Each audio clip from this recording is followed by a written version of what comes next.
अल्लाह के नाम से हल्फ उठाता हूँ, जय फ़लस्तीन, तकबीर, अल्लाहु अकबर, अल्लाहु अकबर, अल्लाहु अकबर। आज কিছুক্ষণ পূর্বে হায়দ্রাবাদের সাংসদ ব্যারিস্টার আসাদউদ্দিন ওয়েসি তিনি আজকে পার্লামেন্টে শপথ গ্রহণ করতে গেছিলেন। আসাদউদ্দিন ওয়েসিকে দেখে এনডিএ জোট বা বিজেপির এমপিরা বা সাংসদরা তারা কিন্তু একেবারে ভারত মাতার জয় এবং জয় শ্রীরাম স্লোগান দিচ্ছিল। যদিও সেই স্লোগানের মধ্যে সেই দম বা সেই জজবা বা সেই জোশ ছিল না। আমরা দেখেছিলাম গত 2019 লোকসভা ভোটের পরে বিজেপি এককভাবে সংখ্যাগরিষ্ঠতা পেয়েছিল এবং বিজেপি ক্ষমতায় আসার পর পার্লামেন্টে বিরোধীরা যখন শপথ গ্রহণ করতে যাচ্ছিলেন তখন তাদেরকে দেখে জয় শ্রীরাম স্লোগান, জয় শ্রীরাম ধ্বনি কিন্তু দেওয়া হচ্ছিল।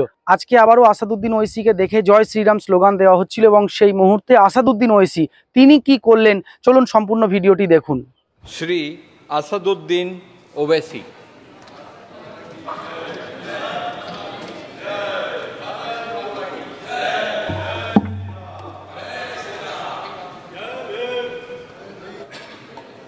नहमदुहु व नुसल्ली अला रसूलिल करीम, अम्मा बाद, फ़ाऊज़ु बिल्लाहि मिनश शैतानिर रजीम, बिस्मिल्लाहिर रहमानिर रहीम।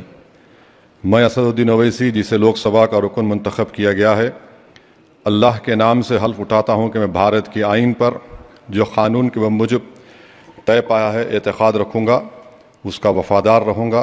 मैं भारत के इक़्तिदार आला और सालिमियत को बरक़रार रखूँगा और जिस ओहदे को मैं संभालने वाला हूँ इसके फ़राइज़ और वफ़ादारी से अंजाम दूँगा। जय भीम, जय मीम, जय तेलंगाना, जय फ़लस्तीन, तकबीर, अल्लाहु अकबर। দেখলেন আসাদউদ্দিন ওয়েসির বক্তব্য সম্পূর্ণ ভিডিও। তিনিও কিন্তু একেবারে দমবার পারত নয়, তিনিও কিন্তু আল্লাহর নামে শুরু করলেন এবং একেবারে তিনি কিন্তু আল্লাহর নামে কিন্তু তিনি শপথ নিলেন, ভারতের সংবিধান রক্ষা করার শপথ নিলেন এবং একেবারে শেষে তিনিও কিন্তু ওই জয় শ্রীরামের পাল্টা তিনিও তকবীর দিলেন, তকবীর আল্লাহু আকবার, আল্লাহ সর্বশক্তিমান। তিনিও কিন্তু পার্লামেন্টে দাঁড়িয়ে এই স্লোগান দিলেন। দেখুন বিষয়টি হলো, যদি 2019 সালের কথা বলেন, 2019 সালে বিজেপি এককভাবে তারা সংখ্যাগরিষ্ঠতা পেয়েছিল এবং এনডিএ সরকার হয়েছিল। গত 10 বছরে যে এনডিএ জোটের সরকার তা কিন্তু কোনোদিন বিজেপি প্রকাশ্যে আনেনি। তারা সবসময় বলতো মোদির সরকার, মোদির গ্যারান্টি, বিজেপির সরকার ইত্যাদি। তারা এনডিএ সরকার কোনোদিন উচ্চারণ করেনি, কিন্তু একেবারে ফন্দে পড়িয়া বগা কান্দেরে হয়ে গেছে এবারে। তারা দাবি করেছিল যে ইসবার 400 পার, অর্থাৎ বিজেপি এককভাবে মোদি ম্যাজিক কাজে লাগিয়ে নাকি তারা সারা ভারতবর্ষ জুড়ে 400-র বেশি আসন তারা পাবে, এমনটা দাবি করেছিল। এবং আমাদের রাজ্য নেতারা যেমন শুভেন্দু অধিকারী, দিলীপ ঘোষ, লকেট চ্যাটার্জি, তারাও কিন্তু ইসবার 400 পার, এবারে তারা 400 সিট পাবে এবং পশ্চিমবাংলা থেকে প্রায় 30টা প্লাস সিট পাবে, 30, 35, 36 যার যেমন ইচ্ছা তেমন দাবি করছিল। কিন্তু দেখা গেছে পশ্চিমবাংলায়ও তারা ধরাশয়ী হয়েছে এবং সারা ভারতবর্ষে কিন্তু বিজেপির শক্তি কমেছে। বিজেপি সেখানে 242টার কাছাকাছি তারা সিট পেয়েছে। এনডিএ জোট যদি না হতো, নীতিশ কুমার বা এই চন্দ্রবাবু নাইডুদের দল যদি সমর্থন না করত বা আরও ছোট ছোট কিছু রাজনৈতিক দল যদি এনডিএ জোটে থেকে তারা সমর্থন না করত, তাহলে প্রধানমন্ত্রী তিনি নরেন্দ্র মোদী তিনি আর প্রধানমন্ত্রী হতে পারতেন না, অমিত শাহ তিনি আর স্বরাষ্ট্রমন্ত্রী হতে পারতেন না এবং বিজেপি আর সরকারও করতে পারতো না বা এই প্রধানমন্ত্রী তিনি প্রাক্তন প্রধানমন্ত্রী হয়ে যেতেন। কিন্তু এবারে চিত্রটা সম্পূর্ণ আলাদা। এবারে গতকাল থেকে আপনারা যারা লক্ষ্য করেছেন, টিভিতে চোখ রেখেছেন বা সোশ্যাল মিডিয়া, ইউটিউব, ফেসবুকে চোখ রেখেছেন, তারা দেখতে পাবেন সেখানে যেটা দেখা যাচ্ছে গতকাল থেকে ছিল প্রথম দিকে এনডিএ জোটের যারা রয়েছেন তাদেরই কিন্তু মন্ত্রী বা সাংসদরা তারাই আগে শপথ গ্রহণ করেছেন।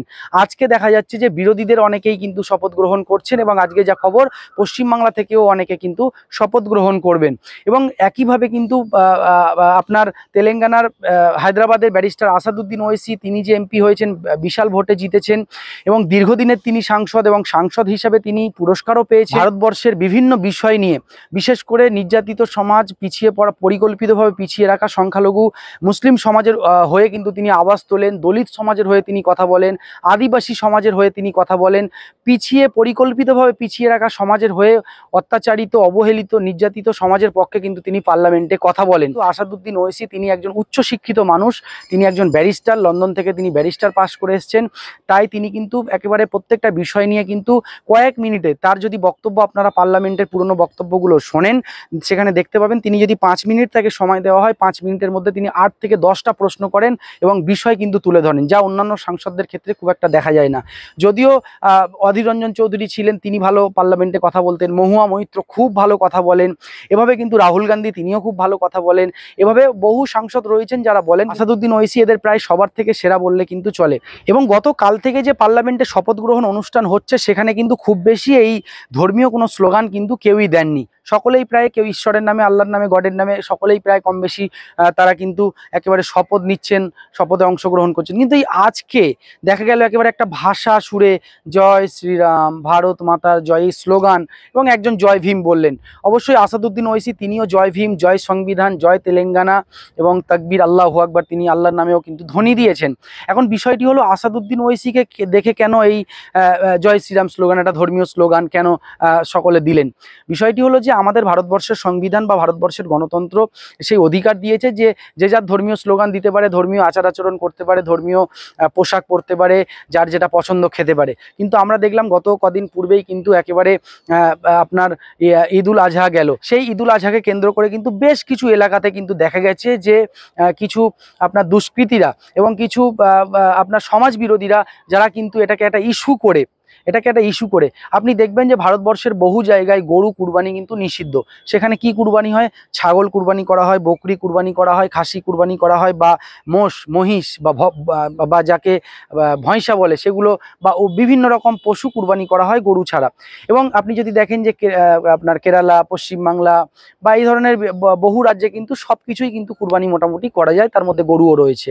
তো বিষয়টি হলো যে বহু জায়গায় দেখা গেছে যে এই যেটা 2014 সাল থেকে দেখে আসছে যে মানুষ কি খাবে কি না খাবে তার জন্য লিঞ্চিং করা, পিটিয়ে হত্যা করা, কে কি ড্রেস পরবে, হিজাবের কোনো বোন যদি হিজাব পরে বা বোরখা পরে তার উপরে একটা অত্যাচার বা টর্চার করা, বা কারোর ফ্রিজে খাসির মাংস আছে, বলা হচ্ছে না গরুর মাংস আছে, জোরপূর্বক বলে এইভাবে পিটিয়ে হত্যা করা। আমরা আকলাককে দেখেছিলাম 2014 সালে সম্ভবত দেখেছিলাম।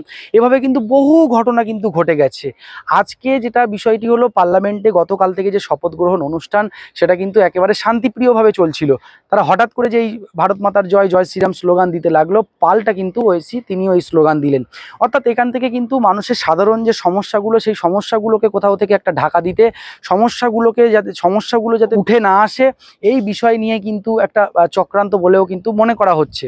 ব্যারিস্টার আসাদুদ্দিন ওয়াইসিকে এবারে পার্লামেন্ট যে ইলেকশন হলো সেই ইলেকশনে হারানোর জন্য, লোকসভা ইলেকশনে হারানোর জন্য বহু চেষ্টা কিন্তু বিজেপির পক্ষ থেকে করা হয়েছিল। কিন্তু আসাদুদ্দিন ওয়াইসির যে জনপ্রিয়তা, হায়দ্রাবাদে যারা যাননি তারা বুঝতে পারবেন না। ওয়াইসি পরিবারের যে জনপ্রিয়তা, এই জনপ্রিয়তার কয়েকটি কারণ রয়েছে। প্রথম কারণ হলো তারা যেহেতু সব মানুষের কথা বলে, পিছিয়ে পড়া সমস্ত সম্প্রদায়, পিছিয়ে পড়া এসটি, এসসি, ওবিসি, মাইনরিটি সবার কথা কিন্তু পার্লামেন্টে আসাদুদ্দিন ওয়াইসি তুলে ধরেন। এবং আসাদুদ্দিন ওয়াইসির আরও একজন সহযোগী AIMIM এর মুম্বাই থেকে যিনি আপনার সাংসদ নির্বাচিত গতকাল বার হয়েছিলেন, এবারেও হয়েছেন, ইমতিয়াজ জলিল, এনারা কিন্তু সাধারণত পার্লামেন্টে আমরা যেটা দেখি যে বিশেষ করে দলিত সমাজের যে সমস্যা, আদিবাসী সমাজের যে সমস্যা, এসটি, এসসি, ওবিসি এবং মাইনরিটি, মুসলিম সমাজ বা খ্রিস্টান সমাজ বা এই পিছিয়ে পড়া সমাজের যে সমস্যাগুলো কিন্তু তারা পার্লামেন্টে তুলে ধরেন। বিশেষ করে তারা পার্লামেন্টে আমরা তাদের যে বক্তব্যগুলো শুনি সেখানে এই যে অত্যাচার, লিঞ্চিং, অবহেলা, এনআরসি, বিভিন্ন বিষয়গুলো নিয়ে কিন্তু তারা পার্লামেন্টে তুলে ধরেন। কিন্তু এবারের পার্লামেন্টে কিন্তু আর একেবারে এক পেশে লড়াই বা এক পেশে কোনো বিষয় কিন্তু আর হবে না। কারণ কংগ্রেস তাদের 50টা এমপি থেকে 101টা এমপি করে ফেলেছে, 99টা এমপি হয়েছিল, দুটো নির্দলের এমপি আবার যোগ দিয়েছে কংগ্রেসে, 101 হয়ে গেছে। এদিকে তৃণমূল কংগ্রেসের এমপির সংখ্যা বেড়েছে, অন্যদিকে উত্তরপ্রদেশে কংগ্রেস এবং অখিলেশ যাদব ইন্ডিয়া জোট তাদের ব্যাপক শক্তি বেড়েছে। টোটাল কিন্তু ইন্ডিয়া জোট একটা বড় অংশের এমপি তাদের রয়েছে, একেবারে কিন্তু মানে প্রায় সমানে সমানে বললে চলে। তো এবারে কিন্তু বিজেপি যদি কোনো বিল বা এনডিএ সরকার কোনো বিল যদি পাশ করতে চায়, অত সহজে কিন্তু তারা কোনো বিল পাশ করতে পারবে না। কারণ ইন্ডিয়া জোটে অনেকগুলো দল নেই, যেমন আসাদুদ্দিন ওয়াইসির দল কিন্তু ইন্ডিয়া জোটে নেই, আরও এমন দু একটি দল আছে যারা ইন্ডিয়া জোটে নেই। কিন্তু যেটা মনে করা হচ্ছে তারা এই যে দলগুলো ইন্ডিয়া জোটে নেই তারা আবার কিন্তু বিজেপি বিরোধী দল। যদিও এই আসাদুদ্দিন ওইসি সহ বেশ কিছু দল যাদেরকে ইন্ডিয়া জোটে নেওয়া হয়নি, তারাও কিন্তু ইন্ডিয়া জোটে প্রায় অলিখিতভাবে কিন্তু সমর্থক বা সাপোর্টার। কারণ পার্লামেন্টে অধিবেশন শুরু হয়েছে, একেবারে কিন্তু দেখা যাবে, যেমন আমরা দেখব যে মহুয়া মৈত্র, তাকে সংসদ থেকে পার্লামেন্ট থেকে বার করে দেওয়া হয়েছিল, বহিষ্কার করা হয়েছিল একটি ঘটনার জন্য। রাহুল গান্ধীকেও একইভাবে পার্লামেন্ট থেকে বের করে দেওয়া হয়েছিল, যদিও তিনি সুপ্রিম কোর্টে বা যদিও তিনি উচ্চ আদালতে সেই মামলা লড়াই করে জিতে তিনি আবার সংসদে গিয়েছিলেন। মহুয়া মৈত্র তিনি কিন্তু একেবারে কিন্তু তিনি চ্যালেঞ্জ করেছিলেন যে তিনি পার্লামেন্টে আবারও ফিরবেন, এবং তিনি কিন্তু ফিরে গেছেন, একজন উচ্চশিক্ষিত মহিলা। এভাবে কিন্তু আপনারা যদি দেখেন পার্লামেন্টে এবারে কিন্তু একাধিক ভালো ভালো সাংসদ কিন্তু গিয়েছেন, যারা কিন্তু খুব ভালো কথা বলতে পারেন। যদি দেখেন যাদবপুর থেকে সায়নী ঘোষ, তিনিও গিয়েছেন। রচনা বন্দ্যোপাধ্যায়, তৃণমূল কংগ্রেসের ভালো ভালো কিছু এমপি কিন্তু এবারে গিয়েছেন, যারা অন্তত তাদের শিক্ষাগত যোগ্যতাও ভালো, যারা আপনার ভোকাল, যারা কথাবার্তাও খুব ভালো বলেন, যাদের একাধারে বাংলা যেমন বলতে পারেন, ইংলিশ, হিন্দি, প্রত্যেকটা ভাষায় তারা ভালো কথা বলতে পারেন। যদি তারা পার্লামেন্টে ঠিকমতো যান, অংশগ্রহণ করেন, যথেষ্ট কিন্তু চাপে থাকবে এই মোদী সরকার। অর্থাৎ এবারে কিন্তু বিজেপির জন্য খুব সহজ হবে না, এনডিএ জোটের জন্য কিন্তু খুব সহজ হবে না। সামনে কিন্তু আপনার 3টে রাজ্যে ভোট রয়েছে, মহারাষ্ট্র, বিহার এবং সম্ভবত হরিয়ানা। এই 3টে রাজ্যে ভোটে যদি বিজেপি খারাপ ফলাফল করে, তাহলে কিন্তু নীতিশ কুমার এবং এই যে চন্দ্রবাবু নাইডু বা আর যে সহযোগী দলগুলো রয়েছে এনডিএ জোটের মধ্যে, তারা কিন্তু অন্যরকম খেলা শুরু করতে পারে। যা খবর রয়েছে সূত্র মারফত জানা গেছে যে নীতিশ কুমার তিনি কিন্তু বারবার এই যে স্পিকার পদের দাবিদার ছিলেন, তাকে স্পিকার পদ দেওয়া হয়নি। রেলমন্ত্রীর দাবিদার ছিলেন নীতিশ কুমার বা এই চন্দ্রবাবু নাইডুরা, তাদেরকে এই পদগুলো দেওয়া হয়নি। স্বরাষ্ট্রমন্ত্রীরও দাবিদার নাকি এনারা ছিলেন, তাদেরকে এই পদগুলো দেওয়া হয়নি।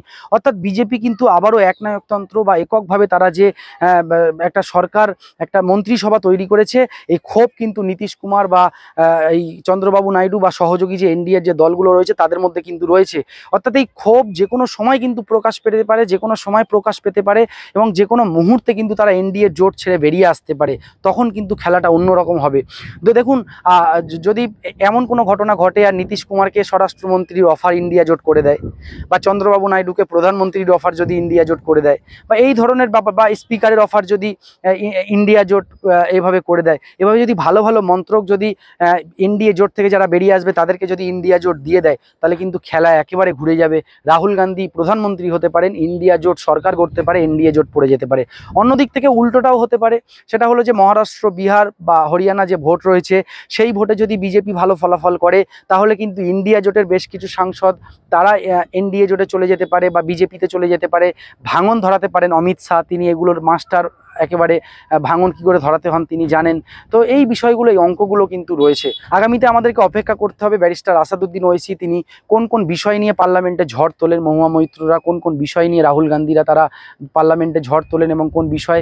যদিও বেশ কিছু বিষয় রয়েছে, যেমন ইলেকটোরাল বন্ডের একটা বিষয় রয়েছে। সবথেকে বর্তমানে যে একটা বড় বিষয়, সেটা হলো নিট কেলেঙ্কারি। এই যে ডাক্তারি যে প্রবেশিকা যে পরীক্ষার যে বিশাল একটা ব্যাপক কেলেঙ্কারি হয়েছে, এই কেলেঙ্কারি নিয়ে কিন্তু পার্লামেন্ট একেবারে অচল হবে বলে কিন্তু মনে করা হচ্ছে, এবং বিরোধীরা যেহেতু ব্যাপক শক্তিশালী, সেই শক্তি কিন্তু তারা প্রয়োগ করে কিন্তু তারা একেবারে ঝড় তুলতে পারেন বলে কিন্তু মনে করা হচ্ছে। যারা ইনসাফ বাংলা ইউটিউব চ্যানেলে আমাদের ভিডিওটি দেখলেন, আমাদের চ্যানেলটি যদি সাবস্ক্রাইব না করে থাকেন, অবশ্যই আমাদের চ্যানেলটি সাবস্ক্রাইব করবেন, পাশে থাকা বেল আইকনটি দাবিয়ে রাখবেন। যারা সাবস্ক্রাইব করে রেখেছেন তাদেরকে অসংখ্য ধন্যবাদ জানাচ্ছি। আর যারা পরবর্তীতে ফেসবুকে আমাদের ভিডিওটি দেখছেন, আমাদের চ্যানেলটি ফলো করুন, লাইক করুন, অবশ্যই ভিডিওটি প্রচুর শেয়ার করবেন, আর কমেন্ট বক্সে আপনার মতামত জানাতে কিন্তু ভুলবেন না। ধন্যবাদ সবাইকে।